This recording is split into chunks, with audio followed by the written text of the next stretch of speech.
at Nevada Partnership for Homeless Youth, the co-presenter of this event. And we're gonna go ahead and get started. So a little bit about Nevada Partnership for Homeless Youth. I think most of you are here for the morning session, so probably somewhat familiar with our organization so far, but just in case. So our mission is to end youth homelessness and its wide-ranging, devastating impact for every youth we encounter, and also for our community as a whole. And we're the most comprehensive service provider here located in Southern Nevada, serving young people wherever they are on their journeys on the streets and providing holistic services. Yeah, please come in, no worries. Providing holistic services to meet their varying needs. So some of our areas of impact include emergency intervention and assistance. So that includes things like emergency shelters. That includes meeting immediate needs like providing food and hygiene supplies and clothing and things of that nature. That includes also crisis intervention. We have a 24-hour-a-day mobile crisis intervention program where you can actually meet youth at hundreds of locations throughout Southern Nevada and provide them free transportation to access our services round the clock every day of the year. So all kinds of things to meet young people's immediate needs and get them off the streets.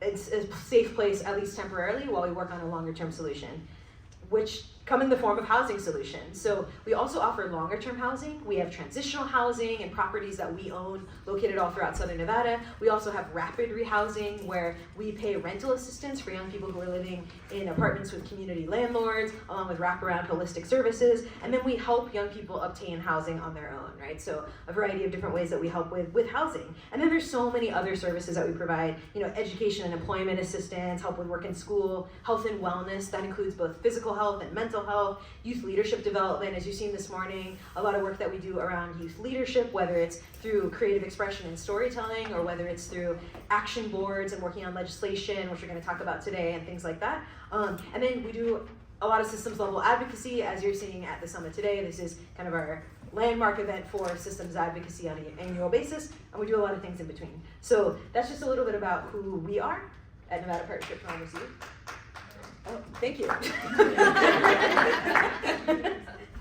Awesome. So just to give us a tiny bit, I think probably everybody in here, we might have people at all different levels, like people who advocate to the legislature constantly, who that's their jobs, they're professional advocates. We have probably people who are lawyers, and then people who maybe have never written to their legislator ever in their life, or so. We just wanted to do just a tiny bit of level setting and why we're having this session now at the summit. So our Nevada State Legislature, so we are an interesting state in that our legislature only meets every other year. Our legislature did not meet this year, but we'll be meeting in 2025, so we're getting ready for the 2025 session. It meets up north in Carson City. It's bicameral, so it has an assembly and a senate, and our 2025 legislative session will begin on February 3rd, 2025. So coming up soon, getting ready. And yeah, since it only meets once every 2 years for 120 days, we really gotta take advantage, right? So that's why it's important to get prepped. It's November now, but we wanna get people excited and looking forward to the session and getting involved. So that's why we're holding this session.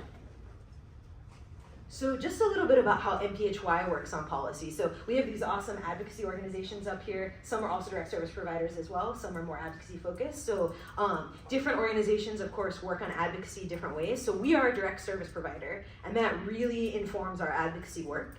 So what we do is when we're serving youth every single day, we are identifying issues on the ground, whether that's through feedback from our young people themselves, or whether that's through our direct services staff, our case managers, other people working with the young people who are saying, like, we keep encountering this barrier over and over and over, and it's something that could be solved through legislation. So the way we identify legislation we want to go after is through that on-the-ground feedback from our own youth and staff, as well as this community work and input from other people. But it's especially what we are hearing every day from our youth and our direct service staff, where they're telling us we keep encountering barriers with IDs. We can't get our minors medical care because this is not allowed in the law. Our young people cannot afford to go, it's impossible for them to enter college, and all these, there's all these different things that we're hearing feedback on. And so that's where our policy initiatives come from. And what we do is we come up with these ideas, we conceive these bills, we find partners and youth to help, how we were talking this morning about who writes the bills. The way we've done it in the past is that we've had a great national partner we've worked with a lot called Schoolhouse Connection. We've come up with our ideas for our bills, and then Schoolhouse Connection has actually written a draft of the writing for us, and then our young people have given input, but then it's gone to the Legislative Counsel Bureau and they change it, but we start with an idea, basically, and bring them an idea.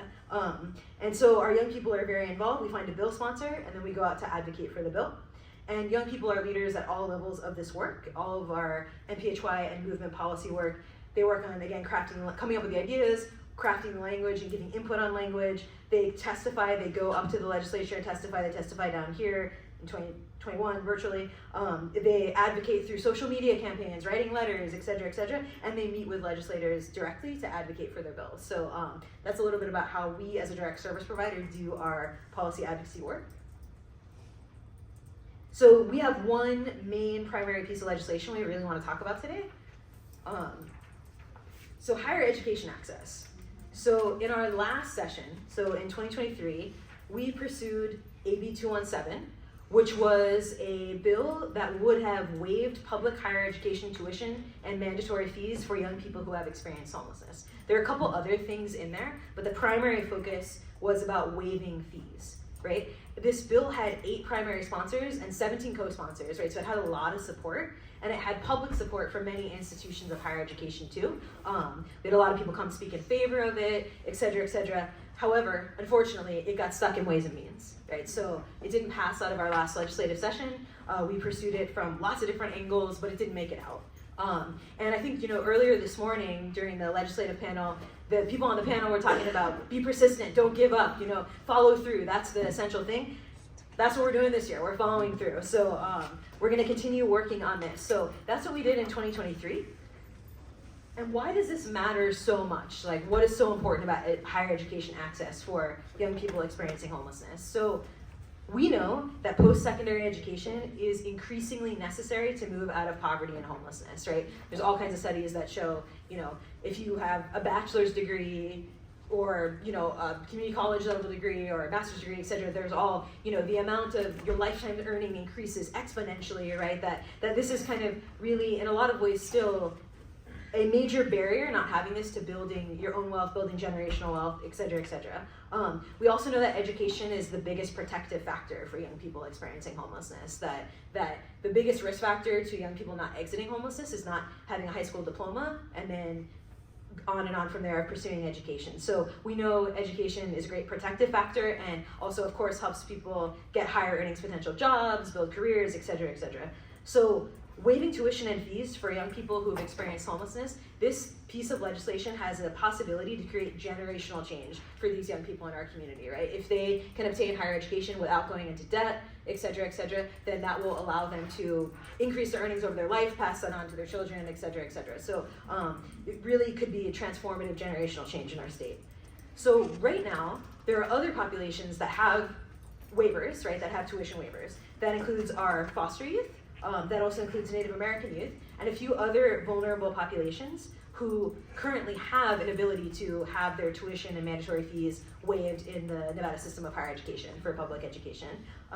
And so we just want to take this right and extend it to young people who have experienced homelessness, who are an equally vulnerable and overlapping population with foster youth, etc.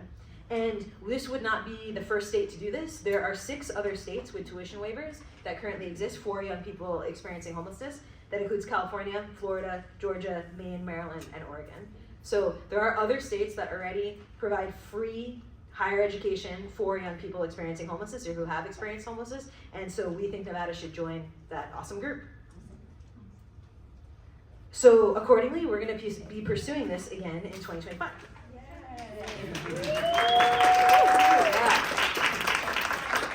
So we can't give up on this, right? We see the impact it could have for our young people, for our community, et cetera, et cetera. So we're not going to give up on this. We're going to pursue this again. Assemblymember Howard Watts will be introducing this as a BDR, and he also was the initial sponsor of this bill in the last session. And we're going to work, of course, on getting many other primary sponsors and co-sponsors and other support. But a big difference with this year, something we're going to do differently, is we're going to try our hardest to pursue this bill as a funded bill and find funding for it as part of its package, basically. So his last time we didn't, right, and it was a bit of an unfunded mandate, right, which we know is very difficult as more and more unfunded mandates build up for NSHE and for other institutions, and that's very difficult. So we are going to try to find the funding ahead of time and connect it to it and have that be a part of the package to hopefully make it a little bit easier to actually be brought to fruition. So that's our goal for this legislative session. That's a young person right there who was a very huge advocate for this the last time around, young person named Teresa, and she was able to go to UNLV on the Hope Scholars Program, which has provided her all kinds of incredible opportunities to access higher education, and we want to really extend those types of opportunities and rights to all young people who've experienced homelessness in our state. So we're going to be pursuing it again. So your voice matters. You can make the difference. We want to get everybody as involved as possible in pursuing this legislation this time around. We have lots of different ways to do that. In our Movement Action Center today, we're collecting postcards. We're not sending the postcards directly to anybody yet. We're collecting as much feedback as possible and as many community members so we can, just like kind of they said before, there's like over 100 organizations on board with this. We want to be able to say, here's all the organizations, people, individuals who are on board with this, and then we can bring that up and share that. So we're starting to collect postcards and other things as we start our journey on this bill. And if you want to learn more about what we're going to be doing with this in this upcoming session, you can check out our website, mphy.org/themovement. We have more information on there. We will continue to update on what's going on with this and how you can get involved, whether it's writing your legislator, whether it's testifying, whether it's even posting on social media, different things like that, of how you can support higher education access for young people who've experienced homelessness. So thank you so much, and I'm going to turn this over now to Tia Smith, Policy Counsel at ACLU of Nevada.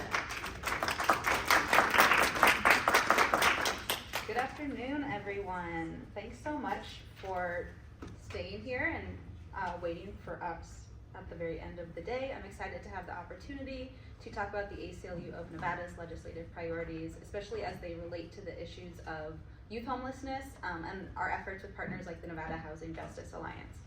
So as you all know, the housing crisis in Nevada has reached a critical point.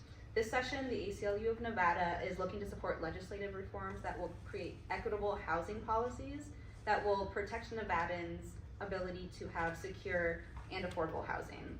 And unsheltered youth in particular face unique challenges. Young people who might lack credit history or rental experience or stable employment are particularly susceptible to housing instability. So if we don't address these issues head on, we risk leaving an entire generation behind.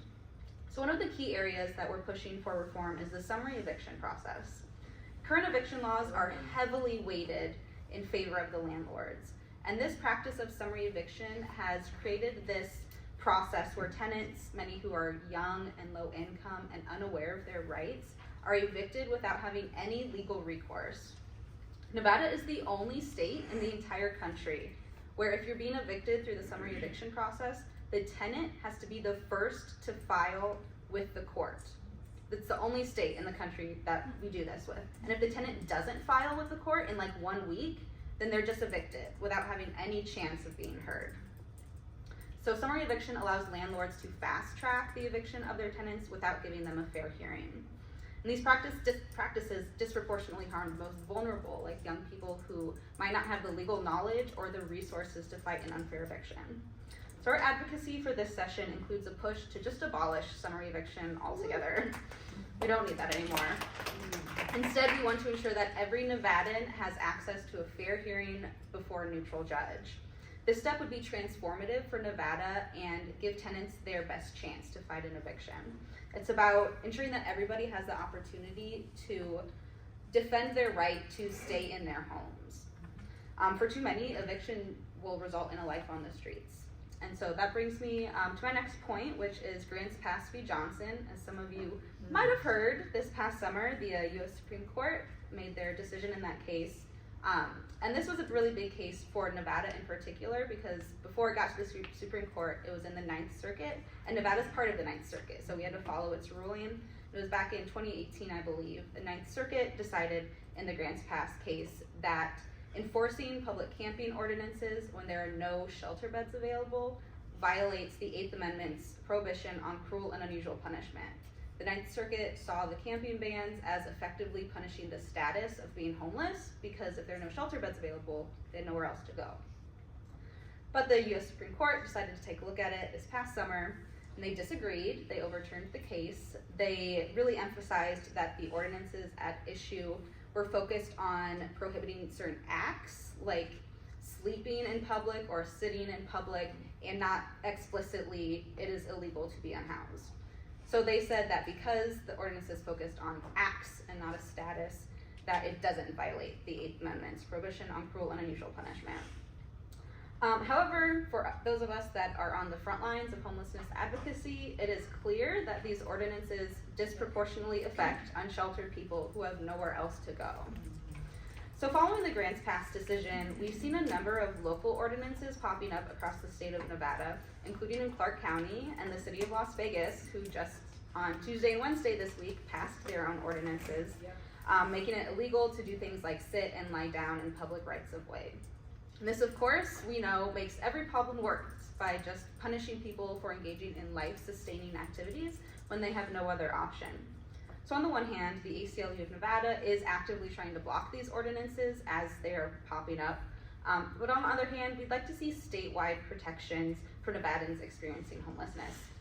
Now, the Ninth Circuit's ruling in Grants Pass that you can't enforce camping ordinances if there's no shelter beds available, it wasn't the solution, right? But at least offered some legal protections, and the US Supreme Court stripped those away. So the state legislature here has a chance to step in and reestablish those protections, and can also carve out additional protections like for youth. And so this leads me to another priority for the ACLU of Nevada, which is working to harmonize local ordinances across the jurisdictions in our state. Right now, we just have a patchwork of laws that govern housing and homelessness across different cities and counties in Nevada. And so this makes it incredibly difficult for people, especially unsheltered youth, to understand their rights and access consistent services. So for example, in one county, a young person might be supported by the services they find there, and in the next county, they might be criminalized for merely existing in a public space. So this inconsistency just really adds to the trauma and the instability that people experiencing homelessness already face. So to achieve this consistency, the state legislature can step in and create uniform protections across the entire state, not allowing these cities and counties to enact these ordinances that are punishing people for engaging in life-sustaining activities. So in this regard, we'd like to see legislative reform that will preempt those harmful local ordinances. We'd also like to see stronger statewide protections for Nevadans experiencing homelessness. And this can look like expanding affordable housing options, strengthening renter protections, and providing real meaningful services to people who are at risk of or are already experiencing homelessness. And then the last thing I just wanted to touch on is education. Improving education can be a really powerful tool for addressing and ultimately reducing youth homelessness.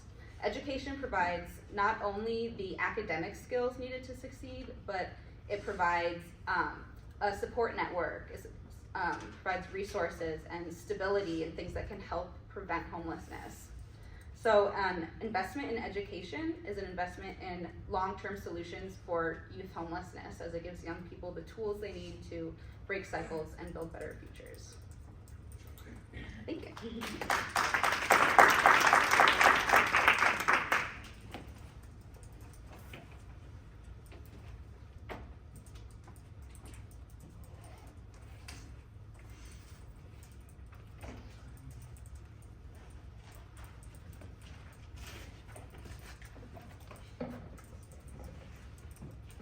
Good afternoon. My name is Maurice. I'm the Executive Director for the Nevada Housing Coalition, and to echo Tia's point, thank you very much for NPHY having us here today to discuss a little bit about what the coalition does, what are some of our priorities going forward, and talking and discussing a little bit more about what the coalition, why it was created, and the work that we do throughout the state of Nevada. So with that being said, let's move forward. So we are a 501c3 membership-based organization. We started in 2019 with roughly about 16 members. As of today, we are at 346, given the hour, seconds, or whatever the case may be. So we have tremendously grown over the years, and we are very excited about the growth that we have had over the years. We are not a direct services organization. We're more policy recognized, and so we talk to our community members, our stakeholders, about what we can do around the housing spectrum when it comes to affordable housing. And so we like to discuss, low-income housing, the missing middle, seniors, youth, and so we embrace all of it, and what we try to do is work with all of our stakeholders to ensure that every Nevadan has a place that they can call home.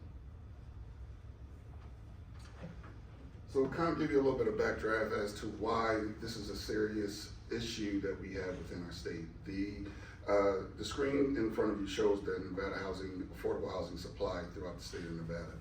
So that number, 36,187, is the factual number of how many units that we currently have. And as you know, as a state and as a population, we are at roughly 2.7 or 3 million people throughout the whole state, and to have only 36,000 units that is deemed affordable is not, it's just not good, right? And so, and as a person that transplanted here from the East Coast, I've been in this state for a little over 20 plus years. And when I first moved here, we was at a population of about 700,000. And so in that time frame that I've been here, we've gone from 700,000 to over 3 million people. There has definitely been a crisis when it comes to us catching up with providing the necessary housing needed for all of Nevadans throughout the state. One thing I can say is that, during the housing crunch of 2008, 9, and moving on, home prices have increased 217%. Rental costs have gone up almost 86%, whereas wages as far as our people have only gone up 34%. And so you see the gap that we are facing right now. And if you could pay attention to that bottom number, the 30%, between 30 and 35% AMI, and AMI is the area of medium income. What you'll find is that is the smallest amount of units that we have for individuals that are making minimum dollars on a yearly basis, 1,118. What I can, and to that point as well, I want to also emphasize that we've actually lost a couple of units, a couple of hundred units, so that number is actually under 900 at this point in time. So this is where the coalition comes in, and this is where we fight for rights to develop and preserve affordable housing units throughout the state of Nevada. Some of the successes that we have been able to accomplish over the last few years, and Tia mentioned, and as well as Melissa mentioned, we have a biannual session. Some of the successes that we've been able to accomplish is when we was going through COVID and federal government gave us the ARPA funds, the American Rescue Plan Act, in which they gave us $500 million that went towards affordable housing. Well, with that $500 million that was devoted towards the state, through the work of the coalition and through the work of the Nevada Housing Division, which I want to give them big props to, we was able to obligate $498 million of that $500 million to go towards affordable housing developments.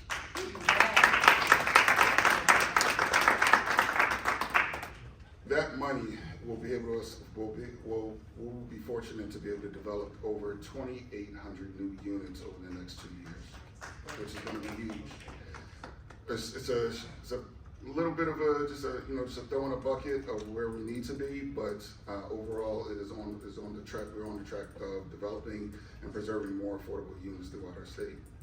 If you are familiar with the National Low Income Housing Coalition, and their numbers are always blasted through our news articles and on the web and things of that nature, you'll recognize that roughly as a state we are short 80,000 affordable units, right? And overall as a state we are short over 100,000 units. And we are also at the state at the point in our state that in order to afford just a studio apartment, you have to make over $52,000 a year. To be able to afford or rent a 4-bedroom home, you have to make over $111,000 a year.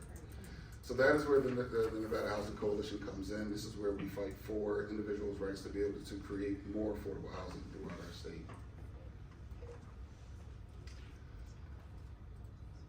So as the coalition prepared and we sat down and we talked about what would be our focus going into the legislative session, and talking with my board of directors and with my team, we discussed the following areas: having a robust legislative strategy as to where we want to go, or where we want to strategize, and where we want to put all of our advocacy efforts in. We want to discuss and look at zoning and density improvements throughout the state, working better with the Bureau of Land Management, working on YIMBY and NIMBY strategies, developing a preservation fund so that this way homes that have been created under tax credits 30, 40 years ago, and as they come to expire, we want to preserve those units so that this way we don't use those. And then lastly, we want to try to seek funding. Now, what we can say and what we know at this point is that the governor and in his office, as we have worked very closely with his office, has basically come out and said that there will be a flat budget going into 2025. And so therefore, he is not going to be moving forward with any new further monies that goes towards development and preservation. Although that is a gut punch, we're not going to stop fighting, and we're hoping that during the economic forum that takes place next month in Carson, and where you will hear the state treasurer talk about next year's budget, we will look to see if there will be areas that we can definitely pull from, so that this way we can create more opportunities for affordable development and preservation of funds. With that being said, I've said a lot so far, and I really don't want to just run through this and just give you a bunch of information. I'll take 2 questions before I run. If there's any questions, I'll take 2 questions just in case you don't understand any of the terminologies that I've mentioned or some of the issues that we're seeing right now. None? Yes? No? Okay. Yes? Can I ask a question? And I'm so naive on this, but I was talking to somebody in the investment world here in Vegas, and he said if the city would give the land and offer an incentive and a tax credit, the builders would build affordable housing. Is that an accurate statement? It made it sound so easy in the city. So, and I will tell you this. So I just had a meeting actually with the Borough of Land Management earlier this week, and initially what has been said is that the federal government runs or owns roughly about 84% of land throughout Nevada. Well, that number's wrong. So I actually looked at the numbers from the Bureau of Land Management, and it's actually roughly about 64%. Okay, so the numbers come down a little bit, and that's because we've had some land that has been released throughout the state. They have also implemented programs for developers to be able to purchase and buy. So technically speaking, the land could run anywhere from $1 million to $2 million to purchase. But they're running programs right now where they're selling land upwards of $100. Now, the hiccup is you have to get your land approved. They have to go in, they have to look at the soil, they have to look at the infrastructure, they have to look at all of that. And so what the problem is not necessarily that the land is not available, it's the fact that we don't have the infrastructure to necessarily build out. And so if we can overcome those barriers of developing, making sure that the land that we want to purchase and the infrastructure is in place, we would have better opportunities to develop more affordable housing. And so the Borough of Land Management is very adamant on recreating and redeveloping and remodifying a lot of their policies on how land is approved and how they go out and measure it. And then we're also working with the counties and again with the governor's office to ensure that the timeline process can speed up and so that developers can get in and start building at a quicker pace. No problem. Any other questions? Thank you for this information, Mr. Page. I was Maurice, curious. please. I'm not that old. Neither am I. All right, there you go. We use good skincare. Okay. I have a quick question. We noticed that there was funding that was made available to revitalize part of the historic West Side, specifically Marble Manor. And could you tell us a little bit more about that? Because Marble Manor is one of those. That's where my grandparents actually lived. I was born and raised here back in the day. There was something that happened with the money where only part of the funding is going forth to take care of this, and it's been 2 years out. Can you tell us about that situation? And then also with the affordable housing in let's say East Las Vegas versus Desert Highlands, why are there issues with regards to where affordable housing is being placed versus where it's more populations dense specifically in historic West Side and areas that we can visibly see where it's needed? Man, that's a lot of questions. That's two. Let me address the Marble Manor. The Marble Manor project is really a very sensitive subject right now. It is. Monies that was obligated through the ARPA funds that went towards that, they have not been able to, in simplest terms, they have not been able to figure out how to where to put that money at. And so there's just been a ton of hiccups. And unfortunately, I believe that there was given the governor's office gave Senator Dina Neal an opportunity to maybe pull funds from the general fund, so that this way, because the ARPA money has to be obligated Yep. in the next few months, Yeah. right? So, or else it goes away, It does. right? Yes, And that's- so there's been some hiccups, and there's been a lot of great confusion between City of North Las Vegas, the governor's office, and Senator Neal's office, and how those monies will be obligated. I am not personally working on that situation, but that information is public, and so therefore, if you want to learn a little bit more about what's going on, you will have to contact the Senator Neal and discuss those situations with her. Okay? Yes, I appreciate that. All right, no worries. And then I'm gonna summarize a little bit about the opportunities as far as East Side and Southern Highlands, things of that nature. The reality of the situation is when you talk about our low income population and our seniors who are mostly being affected, your hospitals, your care practitioners, your schools, your infrastructure is based around the strip, right? So, and roughly around 10 to 15 miles outside of that. And so when you start going far out to the east side or southern or even northwest, it doesn't become affordable for those residents to be able, and as well as we don't have the transportation system that is able to transport them back and forth. Okay? All right. Any other questions? I'll take one more. Go ahead. So for the 2,800 units that are going to be built in the next couple of years, are those units houses, are they apartments? They're all multifamily rentals. Okay, that's There will not so be they single are families. rentals. And how are the families gonna be able to access that? Is it gonna be like because it's gonna be a list, or is it how the family's gonna be able to? So you have your major developers who are over those projects. So your Nevada Hands, your Ovations, GGI, Foresight, and you have other developers that's come in that's been able to, the Regional Housing Authority, and so they have their wait list that they'll be able to pull from. Again, once those break ground, you have the opportunity, if you have a client base that are in need of housing, that'll be able to go to those entities and be able to get on their wait list. All right, no worries. All right, next slide. So, how do we come with our strategies? How is all of that just created? I'm not the only person that sits down and thinks about what we're going to do.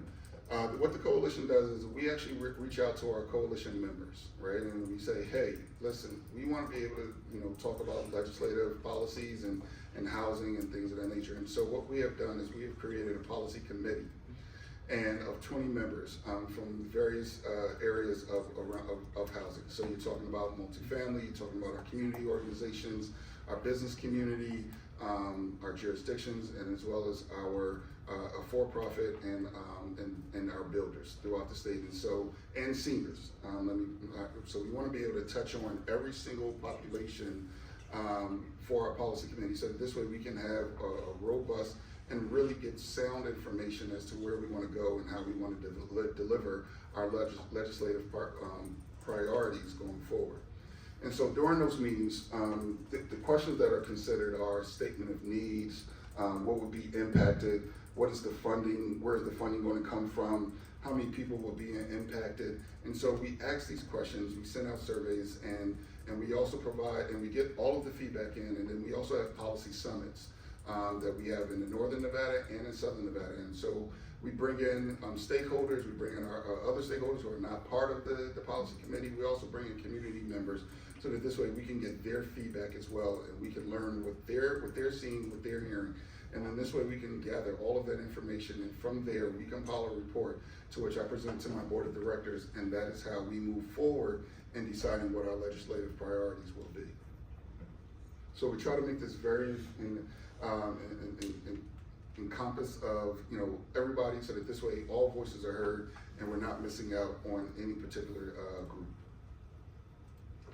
So with that being said, we broke down our policy priorities into 4 different buckets. You have home ownership, new construction, preservation, access, and equity.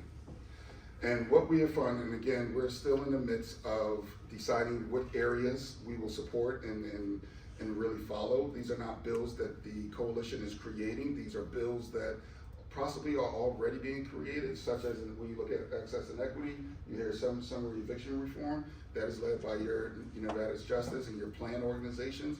We plan to work with them and to help them fight, the good fight in regards to ensuring that Nevadans have a place to call home and they're not immediately evicted from their place. From a home ownership perspective, there's been talk about an expansion of local mitigation fund for affordable home ownership projects. And also the governor is coming out with an ominous bill to create interest rate buy-downs as well as down payment assistance for individuals who are looking to purchase their first homes. From a new construction perspective, we will support the interagency on the Housing Advisory Committee on the renewal and the expansion of the state tax credits, which will be $100 million over the next 10 years. And also a mitigation fund to reimburse local jurisdictions who waive enterprise fees for affordable housing projects. That is mostly built around your sewer fees, so that this way projects can get off the ground. Also, the coalition, this is going to be something that we're personally advocating for and fighting for and possibly will create a bill for, is a $50 million revolving loan fund for the acquisition to preserve affordable housing. If you listened earlier, again, I talked to about we're losing units, and in particular over the next couple of years, affordable units. Let me give you a short history. I know I'm running long on time, so I apologize. But I'm gonna give you just a short overview of low income tax credits. Tax credits are used to be a funnel or a financing mechanism to develop affordable housing. Using tax credits, you're able to waive those fees for up to 30 years. So homes that have been built in, let's say, the early to mid 90s are now coming to term, right? And so those owners have the ability now to just sell them for market rates, right? And so, which they can really get roughly about 10, 20, $30 million at a clip for those properties. What we're trying to do, because a lot of these properties are up, is we're trying to create a revolving loan fund so that this way we can go out working with the housing division to be able to keep those inventories, or keep those doors affordable, right? And so with $50 million, we anticipate that we could possibly save somewhere around 200 to 300 units. It's not a lot, but it would be a good start. And if we can find the funding to be able to do that, and we can show that we're saving doors and we're keeping people housed, we'll be able to go back to the legislative session in a couple of years to be able to increase that funding. But again, we're up against, our backs are up against the door because again, we are looking at a flat budget. But again, we're looking for opportunities to be able to build on that. Finally, from our access and equity, as again, it was mentioned earlier, summary eviction reform and source of income discrimination. Those are some of the other bills, again, that we are not creating, but we will be supporting moving forward. I have my board of directors here, so we're still, I know there's a little bit of infighting with our board in regards to what direction and how we want to term that, but that is something that we're definitely passionate about, that I'm passionate about. Being so I have worked in the homeless community for over 10 years as well. So with that being said, I'm gonna wrap up. I'll be sticking around, of course, for a Q&A. But if you would like to get more involved with the coalition, you can go to our website. We also do monthly lunch and learns. We are actually on hiatus until the new year, but we will be starting back up in January. But those, if you are visiting our lunch and learns, which is the 4th Wednesday of every month, you will learn something new about affordable housing, the barriers, the obstacles, the threats, the opportunities that we all have. And then also, if you would like to sign up and become a member, we have individual membership starting at, why are you leaving? Did I do something wrong? I'm just joking. If you are interested in the membership, we have individual membership starting at $35 a year, not a month, a year. So we appreciate all your support, and I thank you for giving me and allowing me the time to talk to you a little bit about the work that the coalition is doing.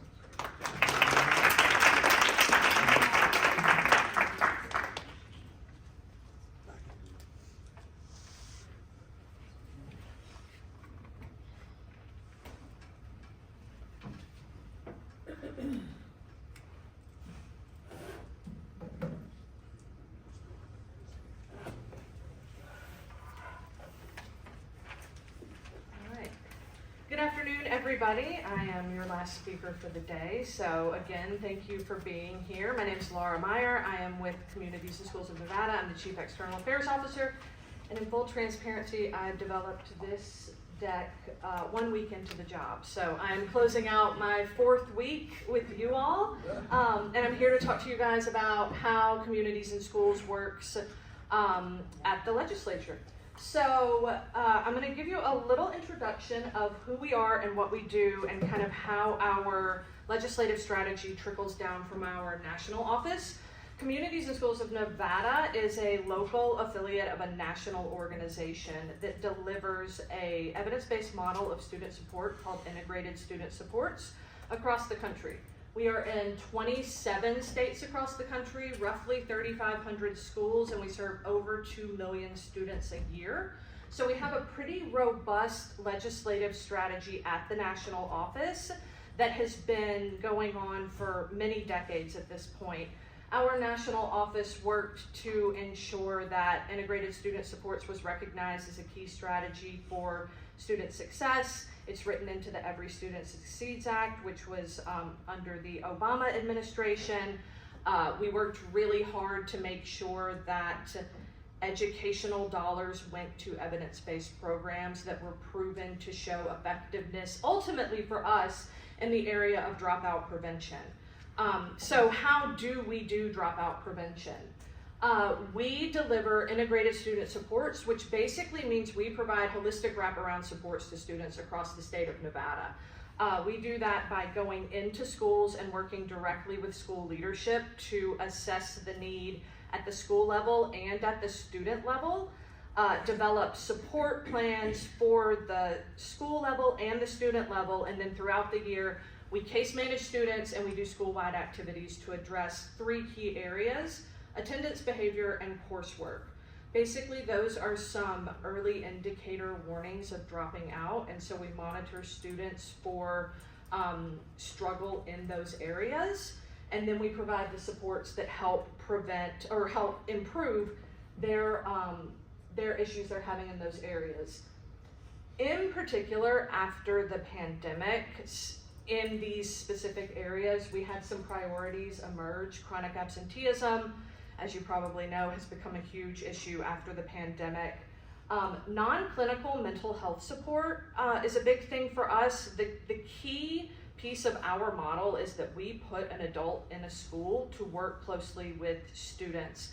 And we run off of a relationship framework called developmental relationships that really helps create transformational relationships between youth and adults by sharing power, by helping kids really envision the future they're looking for, and then work with that adult to make that future happen, right? And so we provide a lot of emotional support that is not necessarily a clinical mental health support. And so that's a big priority for us. And then obviously student academic success and on-time graduation is an ongoing priority for us.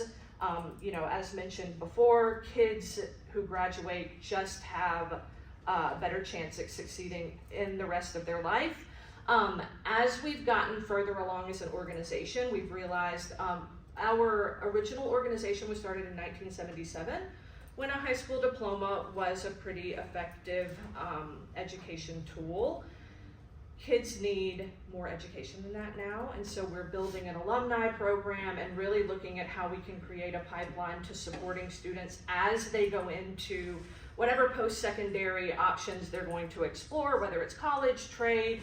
So we're trying to build that pipeline, and actually in the next couple of years, we'll be building an alumni center in partnership with the Boys and Girls Club to help kind of develop that program more and continue to support our students as they graduate and move on. Let's see. So that's our model. Excuse me. That's our model. That's how we work. We're very data driven. We do assessments. We create support plans. We monitor closely, and then we really do monitor for setting those goals for students and tracking them along their trajectory for those goals. And I think the really interesting thing about this model and the thing that makes it so successful is we can tweak it for whatever the student needs, right? So every student that we work with, the supports look different, the work looks different. We have tiers of support that we offer, but it's very individualized, and it grows and it changes and it evolves with the students that we work with. We are not able to do this work alone. We work with over 120 nonprofit partners, many who have been at this conference today, to help either make referrals out, provision supports, bring supports into schools.